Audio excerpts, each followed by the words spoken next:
Hello and welcome to the program Hin Reykjavík, or the Other Reykjavík, where we talk to real people about real issues. Today's program will be in English due to the nature of the topic, but today we're talking about the Black Lives Matter movement and the current situation in the United States of America, where people have been taking to the streets protesting police violence against people of color. The recent brutal police killing of a black man called George Floyd is the main reason for this uprising, but this is only the most recent in a number of cases that have been highlighted by the Black Lives Matter movement since it started in 2013 as a response of the killing of a teenager called Trayvon Martin. Now, police brutality against people of color in the US is not a new thing and has been a brutal reality ever since the end of slavery. The problem has been addressed by numerous movements throughout history also. There has not been much talk of Black Lives Matter in Iceland up till now, but tomorrow there is a demonstration in solidarity with the protests that are now happening all over the US. So now joining us, we have 4 Americans living in Iceland, 3 of which are a part of the organizing team of the protest tomorrow, which will be happening outside Alþingi at 4:30 Icelandic time. So we have with us Asantewa from Brooklyn, New York. We have Derek T. Allen, a student from Styliocom in Washington. We have Dori Baldvinsson from South Orange, New Jersey, and we have Alan Jones from New Orleans. So welcome, everybody. Hi. First of all, can you tell us a bit about, sorry, we also have Sanna Magdalena Mörtudóttir, who is the first person of color to be an elected official in Iceland. She is a city council person. And I want to start off with asking Sanna why we are here today. Yes, we wanted to use this platform to discuss the current issues that are going on here and use this show that we have now. And I wanted to thank you all for joining us today. Race is something that we need to discuss more here in Iceland. I think like the discussion here in Iceland, it is something that we need to discuss more. We haven't gone really deep, I think, into these matters here in Iceland.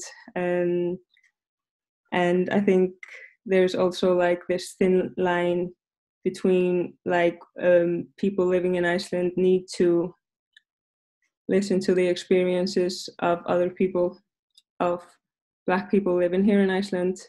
But at the same time, we can't expect that people with a foreign background inform us on how things should be done and inform us on what is racism, because people living in Iceland need to educate themselves and need to be aware of what is not acceptable, instead of like expecting others to do the job for them. So I think there's like this line between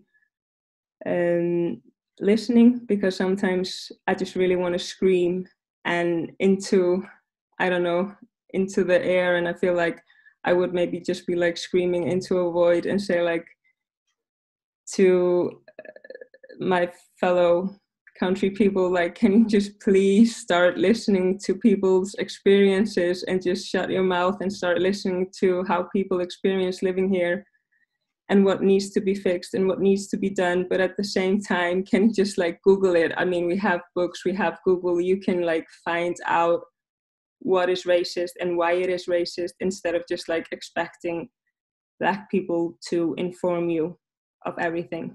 So I think I'm just here mainly to learn and listen, because at the end of it, I am an Icelandic girl, and I haven't been in America. I haven't lived that experience. So at the end of it, I have a lot of privileges. So I want to thank you all for being here. Thank you. So yeah, this is the thing, that race is not really a talked about issue in Iceland. So we're going to talk about that a bit later. But first we're going to talk about the demonstration tomorrow. So you, Sante, Derek and Dori, you are all organizers of the happening tomorrow. Can you tell us a bit about that? Any of you? Would anyone else like to speak? Yeah, thank you. Sorry. So tomorrow, the purpose of the protest or the demonstration is to stand in solidarity with the people of the United States, the Black people of the United States, showing them that here in Iceland, we are also taking a stand, and you need to take a stand, because it's not an option to be silent, because if you are being silent, you are against Black people. And it's also going to be a point of, in a sense, giving white people a sense of how they can help Black lives, how they can help the people that are Black in their lives that they claim to love in the future, not just about tomorrow and being angry for that one day. How can you use your white privilege to help the Black people you love from here on out? Yeah. So Dori and Derek, do you have anything to add? Dori? I'd love to add, and thank you for starting, Santi.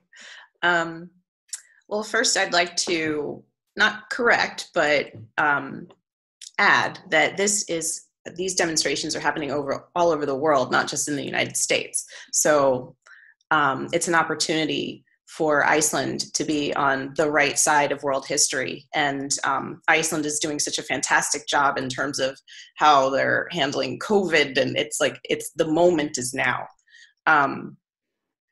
You know, the things I've experienced here as a person of color have been so different than what my experience was in the States.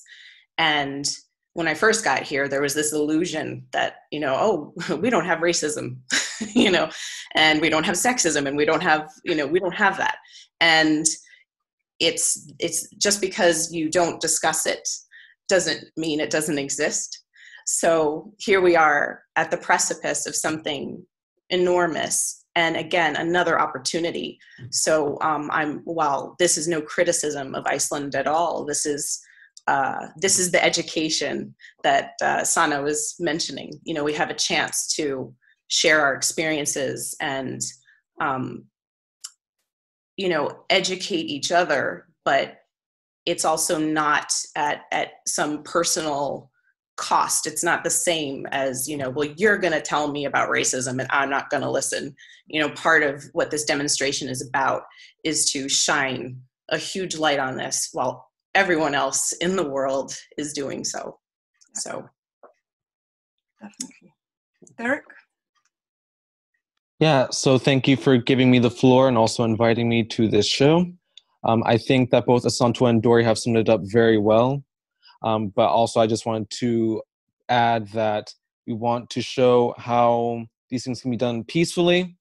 Our goal is not to just tear the city down. That's not what we want to do. We want to come together and have a calm as possible conversation about these issues so that we can find solutions. Yeah, because I just wanted to ask also, because we are just coming out of like gathering restrictions and everything based on COVID. So this will probably be a bit unconventional. But how will it be tomorrow? Like, what's the how's it going to go? You know, how are people going to come about gathering with the restrictions and everything? Well, we can't really control the amount of people that are coming, but so far, based on the numbers we have, we're just going to have to ask people to kind of disperse amongst the area and not stay too close together and try to observe the 2-meter rule where they can, because ultimately, we first of all, we shouldn't have to do this. Mm-hmm. The entire world is going through a pandemic right now, yet it's necessary that we do this. So unfortunately, it eclipses everything else because Black people are being murdered. Yeah. And we would like to see that people stand with us 2 meters apart if you must, but with us nonetheless. Yeah, but there will be speakers, is that correct? Yes. Yeah, so there's going to be a stage with speakers. Yes. Yeah, so people can kind of gather within the restrictions around that. Yes. Thank you. I also, because you mentioned, Dori, that this has been happening all over Europe, and I just wanted to kind of know, because I've seen different kinds of protesting, like in a lot of places in the States, people are kneeling, like Kaepernick. Police officers are kneeling. Yeah, yeah. So that's very encouraging, and I'm hoping that that is the atmosphere that we're operating with here. Because actually whatever interactions I've ever had here have been peaceful and kind. So that's what we're hoping for. And that's the aim. So yes, the kneeling is, you never know what kind of ripple effect you're going to have in the future. So when Kaepernick kneeled, when he did that, I don't think he realized just how long and far-reaching that specific statement would be. Yeah. I think it's been incredible, and I don't know if you've seen the video of New Zealand. It's remarkable. Yeah. I just want to thank you. I just want to go to Alan, because Alan, you have been living here for a long time. Yeah, 18 years now. Yeah. And, so I just kind of want to come to you with, like, how has the conversation changed? Is this a revolutionary change in Iceland, or is it a small step or a big step, or how do you see it? I think it's a big step because, like I said, coming here in the beginning, it was, for me, being in the music, it was a bit frustrating because they had no idea how to handle me. And the conversation wasn't about the talent, it was always about the color.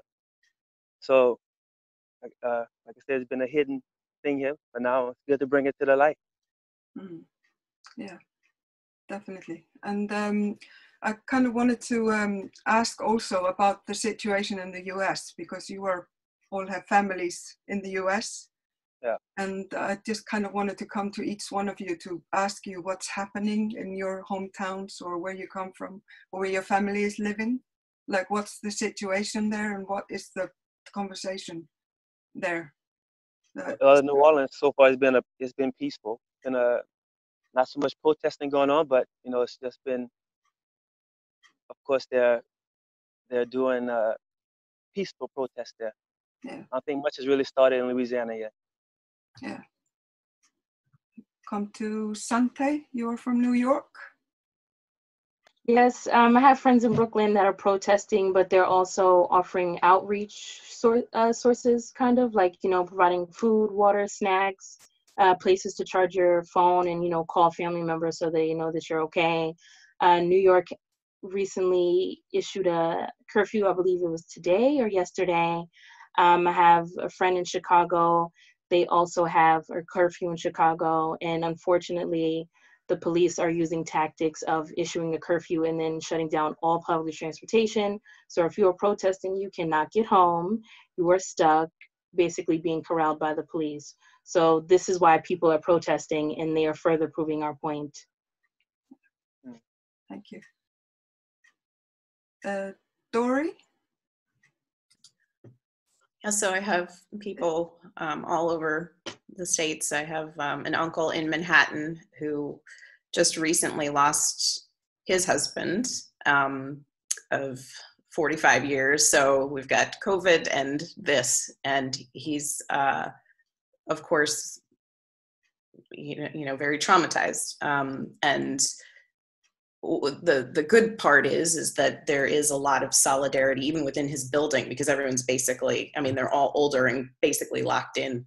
But as far as my mom, I just had a conversation with her this morning. She's in Pennsylvania, and she usually goes for walks with the dog and on her own in the woods, and she's not doing that now. She's scared. Yeah. There's not rioting, but at the same time, she lives in a place where hunting is legal, and she's lived through the 60s. She's been questioned by the FBI for protesting, and it's like she has lived through this before, and she knows what to do, which is to not be exposed. Yeah. Thank you. Derek? Yeah, so in Washington State, there hasn't been a whole lot yet. There has been some protesting, and there has been a bit of violence at these protests, but that can be expected. But overall, there hasn't been much going on in terms of solidarity that's been shown over there. The thing with Washington is that it is, although it's a very liberal state, they say that they're very liberal. It's a lot of the people who they'll put Black Lives Matter on their Facebook profiles, but they'll cross the street when they see a Black person. So I don't know how much I can expect, but we'll see. Yeah. I also wanted to ask, because we already talked about that race and the color conversation is kind of a taboo in Iceland, and especially for us people who have lived here all our lives. And like I have children of color, so for me this is very personal.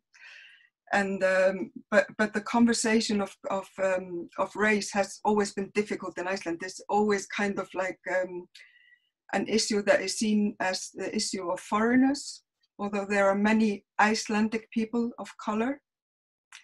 And so this is seen as a foreign issue and addressed only to foreigners. Like I said, I mean, I grew up with people of color in my classroom who were Icelandic.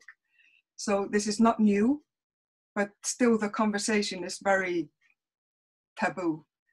And the Black Lives Matter movement obviously has been very much received with the response, like all life matters. Mm-hmm. And this has kind of been, what the response in Iceland also. And I just kind of want to know what's your response to this. Because saying Black Lives Matter doesn't mean that other lives don't matter. It's just that now we're talking about Black lives because, obviously Black people are in danger in the US. So, Alan, you wanted to start? I was just saying, just going back just the past 10 years to see so much going on and nothing's being said about it. And it seemed like this is why the Black Lives Matter thing started. And it was like, of course they say all lives do matter, but when a certain race is just being killed off the way they are, it don't make sense. So time for everybody to just step up. This is a different time, different era. It's not the 60s, the 50s, time for everybody to come together and try to live in peace. Yeah. I would also say that being that you brought it up and that you have biracial children, I do not have children, but when I do, they will be Black. I think here the conversation needs to start with you as a white Icelandic woman. You have the privilege to talk to white Icelandic people and tell them to listen, because right now we're talking and we are the foreigners, we are the others. Therefore, often our words fall on deaf ears, or it's like, oh, it's okay, but that's an American problem. If there's also this problem in Iceland, you can use your privilege to talk to them about it, because when I do it, it's either a language barrier or they just don't care. So I feel that it needs to be first brought to the Icelandic attention through an Icelandic person, because I feel otherwise it will not, unfortunately, be of significance to them. And it's like, I'm always aware, like, I'm from Iceland, but like I've gotten this kind of like, what do you call it? Like maybe overt racism, like, oh, where are you from? Your Icelandic is so good. And I'm like, yeah, I'm from here. Like, no, where are you really from? You can't really be from Iceland because you're so dark skinned. And I'm like, yeah, I was born and mostly raised here, all of my life. I'm from Breiðholt. And they're like, no, it can't be. And I'm like, yeah, it really is true. So I think like when you're a person of color, you're always aware of like, if you're bringing something up, then you might get the comments like, oh, you're just like, you see racism everywhere. You take everything so personally. you're just like exaggerating it. Maybe you're like too close to the matter. So it's like when you're stepping forward and pointing something out, and you're always like thinking, if this is something that is coming from a white person, would it get more attention? Would people be more willing to listen?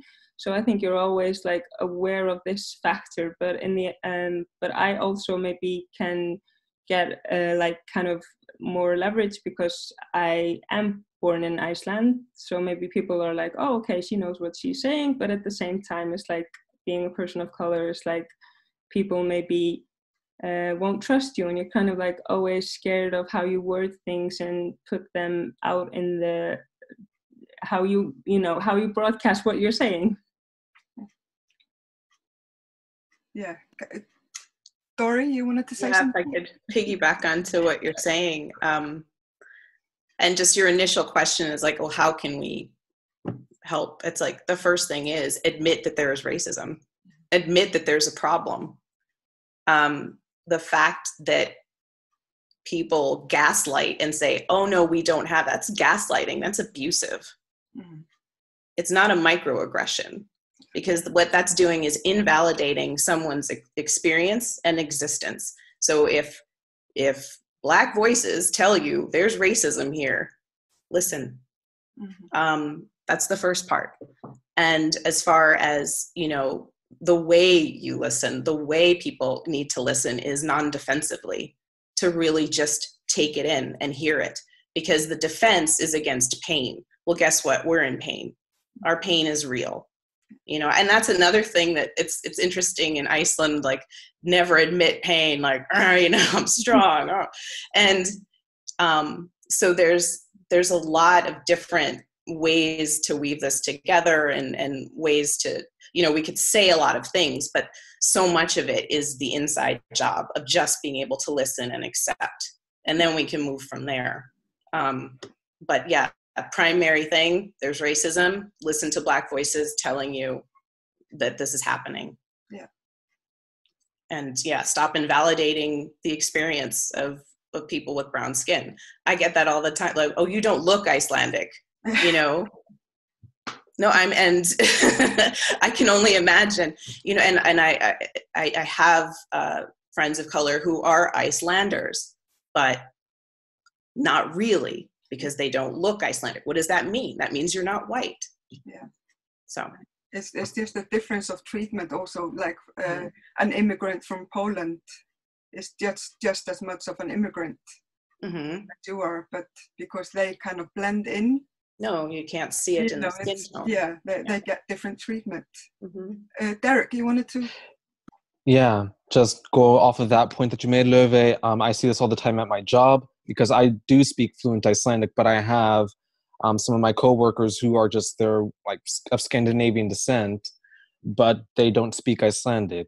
So there's a lot of discrimination at work from the customers who come in, and it's really tough to deal with, because even though they don't speak Icelandic at all, they've been here for a shorter time than I have, they still blend more, they still fit more into society than I do, despite the fact that I speak the language and I am well connected here. So it is incredibly frustrating to deal with these experiences and having to explain to these people that looks can be deceiving, basically. Yeah, definitely. And I just want to kind of carry on, because we are going to carry on with this conversation. This program is on again on Friday, and we are actually going to get responses from some more people like after the demonstration. So this is not finished, this is just a start. But I kind of want to come back to the Icelandic population and kind of get from you, like, what can they do to show their support, to stand in solidarity? What I believe the Icelandic population can do from here, from a monetary point of view, you can donate to bail funds, because a lot of Black protesters are being arrested and they cannot meet their bail needs. Therefore, they're sitting in jail for God knows how long. You can also sign petitions, because the officers that are murdering Black people, many of them are still walking free to this day. And that's a problem, and it needs to be addressed unfortunately, immediately after they kill someone, because that's not obvious to some people. So you can sign these petitions, donate to bail funds, but also if you have Black friends in the US, reach out to them, ask them how they're doing, support their mental health. We are seeing Black people be murdered and brutalized day in and day out, especially now, and it's not okay and it's not healthy. So please talk to your Black friends and family and just be there for them.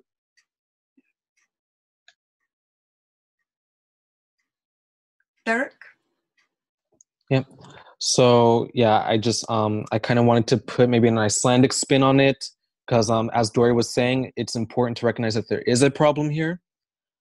So just, it would be things, for example, just little things like Sana was saying earlier, don't ask somebody where they're really from, or, don't speak English to them just because they look a certain way, and things like that. So just make sure to just be inclusive here is essentially what, it's a good start at least.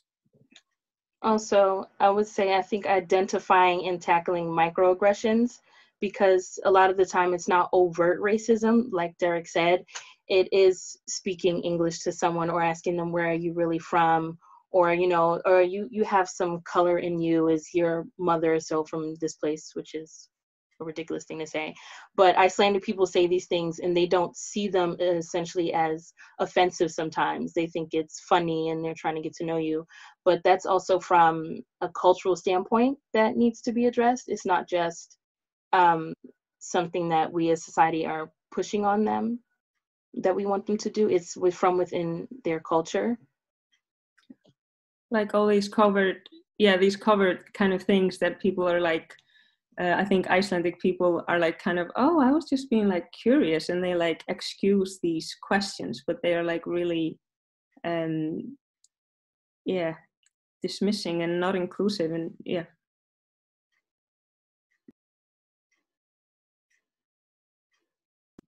Yeah. As for me, I think the understanding part, of everybody is different.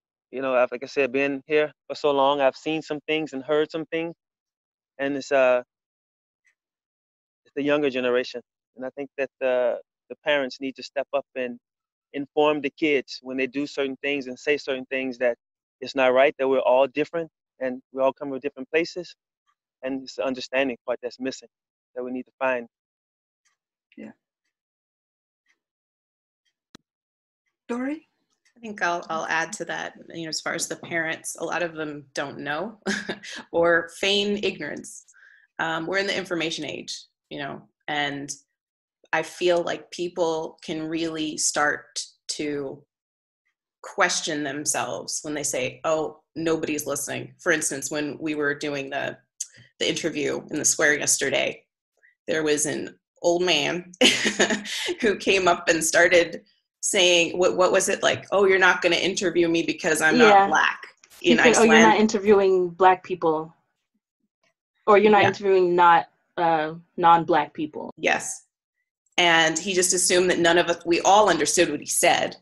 And then Derek responded in Icelandic. So this idea that you have this secret little code and this secret little language and it's not doing anyone any harm is false. So I think let's start, people can start there with their covert, that's not so covert racism. And it swirls around in families. If you call one of your darker children your N-word, which I've heard several times, things like that, making jokes like that, check yourself. Yeah. I was going to say, in that vein, tomorrow at the protest, I'm going to talk more about white Icelandic parents who have Black children. That is so shocking to me that someone would say that about their child. Like, I'm gonna cry. I could not imagine talking about your own child in such a derogatory way and you thinking that's acceptable, especially when your child has to go out into this world and unfortunately maneuver the world as a Black individual. That is so dangerous. I'll just interject here. That wasn't a Black child. It was a child with darker skin in the family. You see why this is so problematic on so many levels. So I think as white parents in general, and especially white parents that have Black children, you are doing your child a disservice if you do not talk to them about who they are, first of all, as your child. Give them self-worth as Black children, because here in Iceland, I see especially a lot of white parents who have mixed race children or Black children do not want their children identifying as Black, or they have a very big problem with it and they're very vocal about it, which to me is very disturbing, because I find that to be some kind of underlying self-hatred. And just because you have a Black boyfriend, girlfriend, husband, wife, or children does not mean you are not racist. That apparently has to be clarified for some people. So you need to educate yourself as a white parent. It doesn't matter if you have white children or Black children, but especially if you have Black children, because here in Iceland, I feel it is a very sheltered place. It is a very small island. And granted, I'm very happy that Black people here are not being murdered like they are in America. But on an international scale, when your child decides to leave the island, I think it would be, it's going to be hard for them to be away from their home, but also for the first time, maybe the first time in their life, experience this very overt racism, and they were not prepared for it. And you as a white parent kind of didn't give them a heads up. And in this day and age, like you said, it is the information age. There are plenty of YouTubers that are talking about this. There are plenty of articles being online written by Black people, Black YouTubers. So to me, there is no excuse. You want to remain ignorant, and I understand you want to protect your child, but informing them with this information is also a way to protect them. Definitely. I can actually grab this as a white parent of children of color. I can deeply relate, because when I became a parent, I kind of felt that it was my responsibility to educate myself. And I started reading. I mean, I already was quite informed for a white Icelandic person. But when I started reading upon like slavery, and, my children are, have Jamaican roots, and like how the slaves were brought across the Atlantic and, to America and the Caribbean. It's that history in itself is shocking. And what we are seeing today is actually, a direct, in line with that history. So I think a lot of Icelanders don't really realize that this is a deep problem in America, especially. And this is just one of the effects of that history that we are seeing now. So do any of you want to address that in some way? Address America's history of slavery? No, I'm just saying, no. I'm just saying that because Icelanders in general are not really aware of where it comes from. Mm-hmm. It's 400 years of history mm-hmm. that is kind of manifesting. Mm-hmm. I can only speak for myself when I say I feel like a lot of white people in general know about slavery and then the civil rights movement, and then it kind of mentally stops for them there, because they feel you got what you wanted now. What is there? Why are you still whining? Unfortunately, slavery didn't just stop and then Black people kind of bitched and moaned for 10 minutes and we got what we wanted.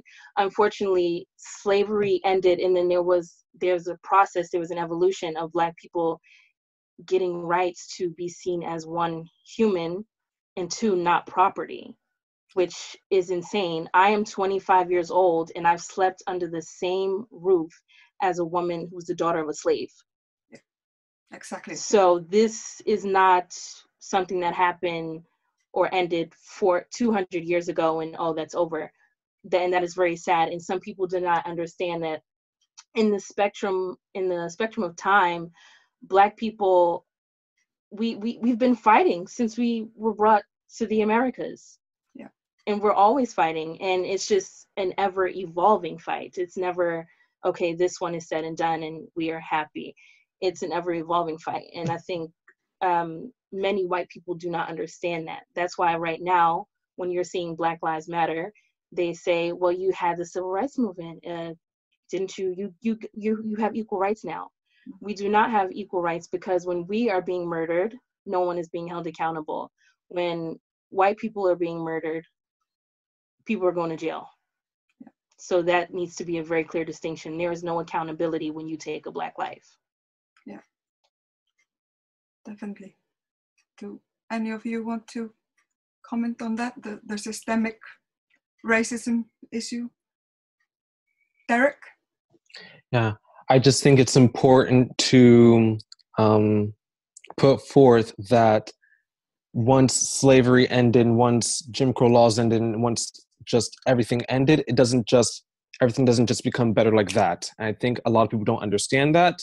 I think Asantewa was kind of going towards that, but the impacts of slavery still exist today, and the impacts of all other forms of legal segregation still permeate American society. So it's important to acknowledge that and to make sure that people are aware of that some way, somehow.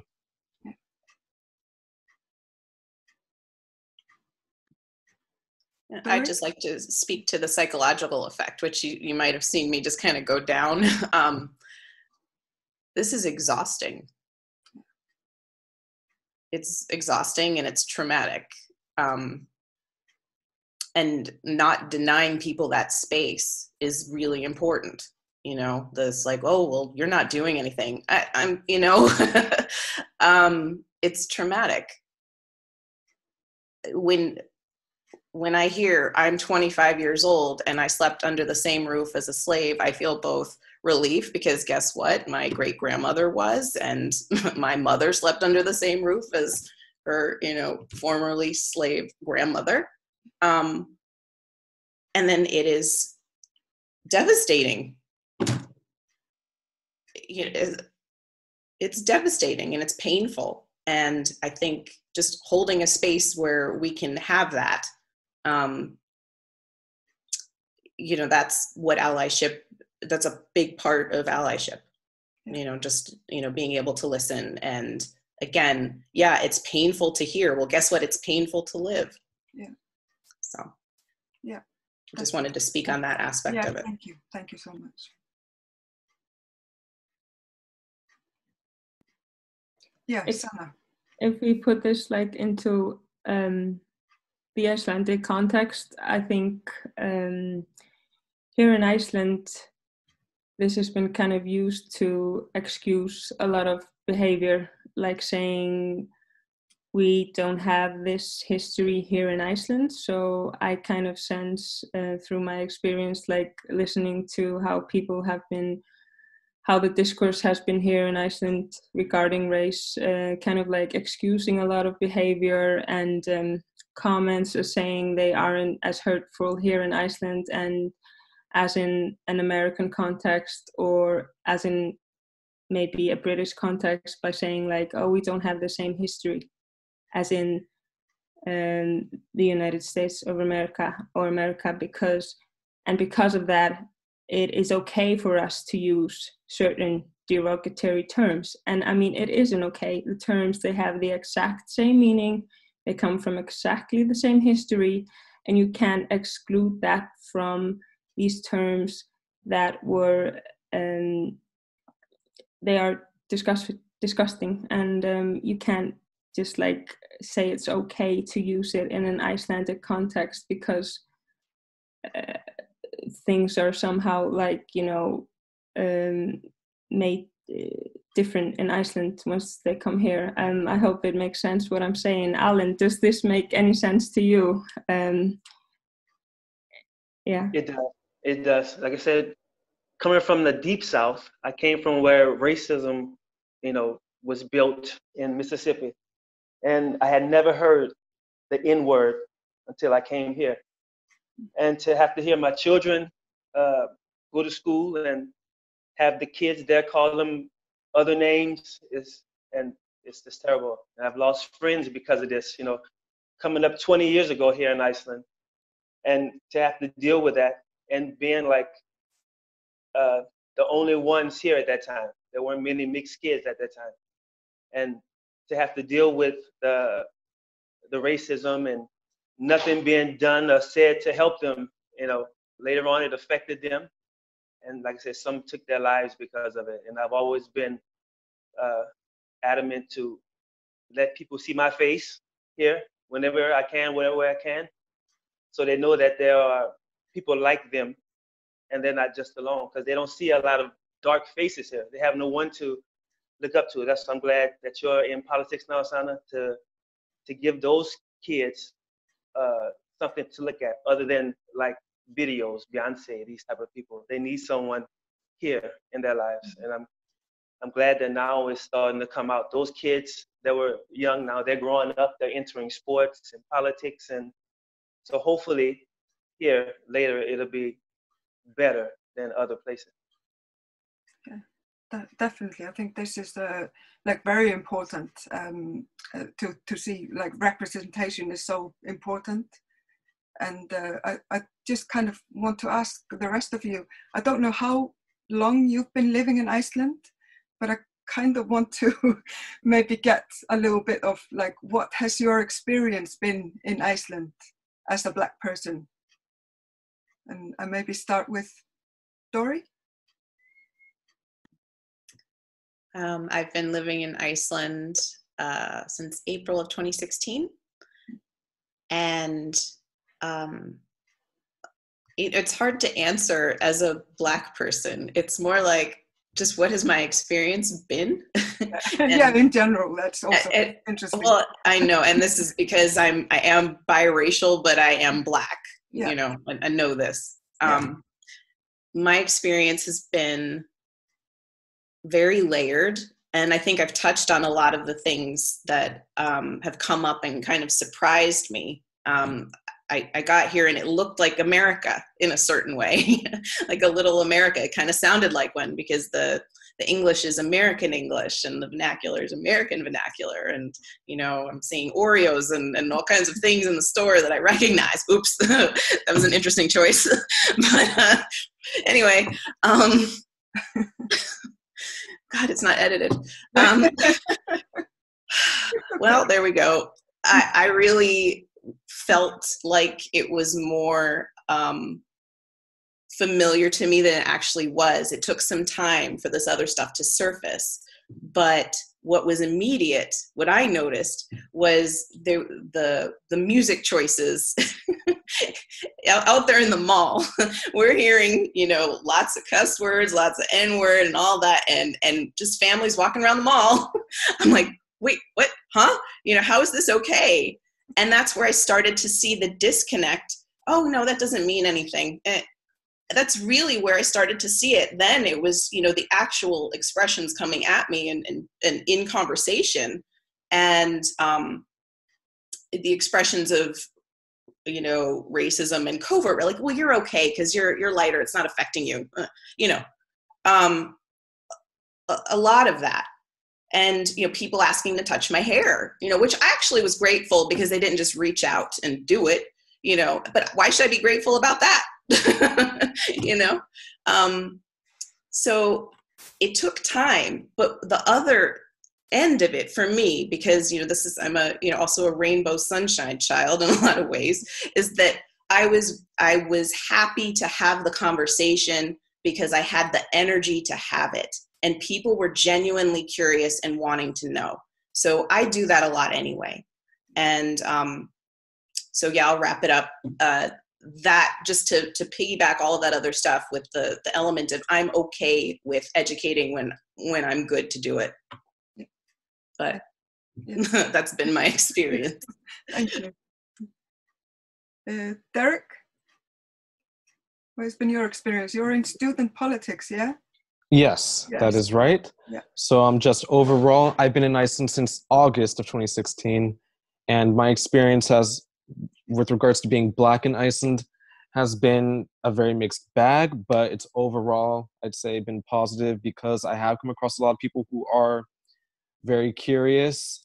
And like Dori said, I would rather people ask than have them assume. So that's always good. But I feel as though sometimes that people take it a bit too much in the other direction, and they just end up promoting tokenism in a sense, and just, you know, oh, he's my Black friend now and things like that, which is a different issue. But yeah, anyways, it's been good in student politics.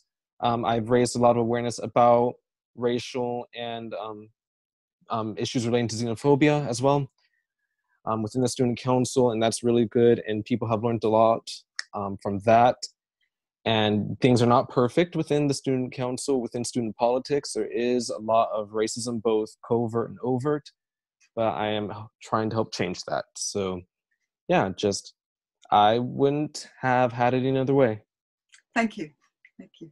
And Sante, do you want to add anything?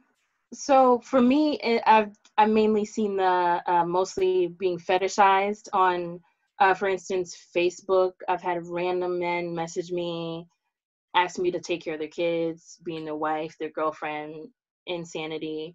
I've been in the workplace and I've been fetishized, and I've had to speak about this and tell people why it's not okay to tell me that I don't care if you've dated Black women, that's none of my business. I don't see why it's brought up at all. So mostly I've seen the fetishy side of being Black here. I've dealt with a lot of the microaggressions. I had one of my managers play rap music for me, and she was like, "You don't like this?" I'm like, first of all, I don't even know you. Like, why the hell? I was just like, what in the world? So to me, I'm like, if you know me, you know I don't listen to the rap that's on the radio. Like she said, there's a lot of N-words. I was at Secret Solstice 2 years ago, was it? I was volunteering, and I heard the artist saying the N-word. So I looked on stage because I'm like, And, you know, I'm looking at the audience, and of course, there's some of them are singing along. And I was like, absolutely not. You cannot be encouraging them to say this, because you could say it around the wrong person, for instance. But mostly the microaggressions I've noticed here, being fetishized, and just it's very degrading. And I can only speak you know, from my point of view. But yes, it's degrading. It's very creepy, I think, because since it's such a small island, I've seen men that have messaged me on Facebook, and it makes me uncomfortable because I don't put anything on Facebook that would make you think, or, you know, give you the audacity to write me some of these lewd messages. Absolutely, thank you. I want to, because we're going to wrap up in a minute, but I want to come back to Sanna, because Sanna, you're an anthropologist, and your master thesis was based on interviews with Icelanders of mixed origin.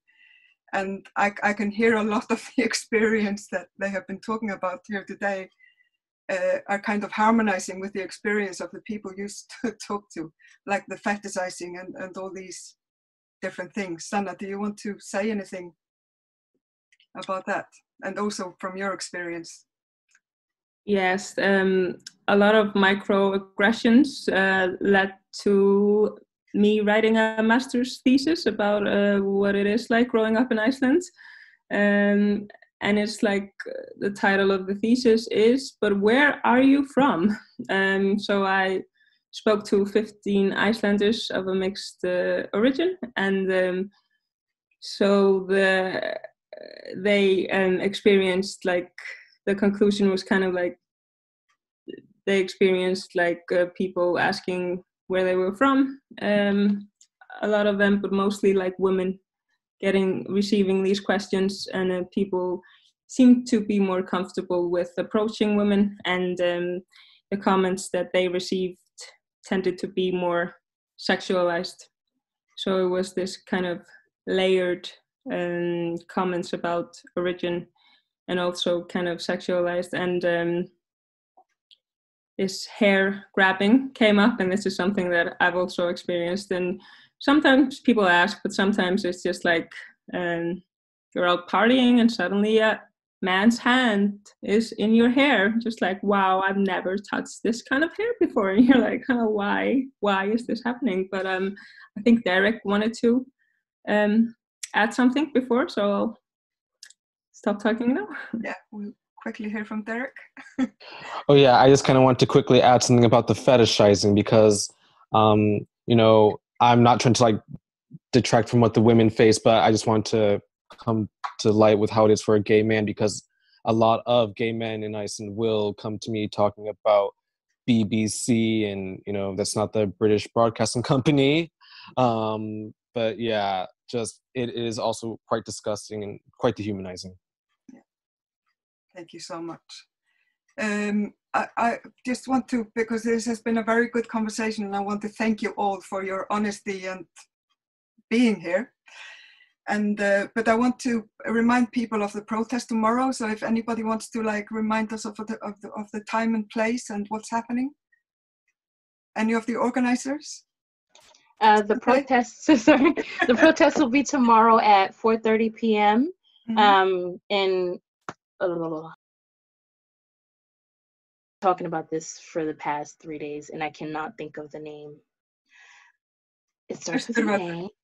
Yes. Austurvelli. Yeah, Yes. absolutely right. I'm sorry, I was picturing it in my head, and it wasn't coming out of my mouth. In front of Parliament. Yeah, in front of Alþingi. Yeah, tomorrow at 4:30 p.m. and we will see you there. Or we hope to see people there. Thank you so much. Sante, Derek, Dori, Alan, Sanna, thank you all so much for being here, and we will put all the info of the demonstration tomorrow in the comments to this broadcast. And thank you so much for being here, and thank you for watching. Bye-bye. Thank you. Bye.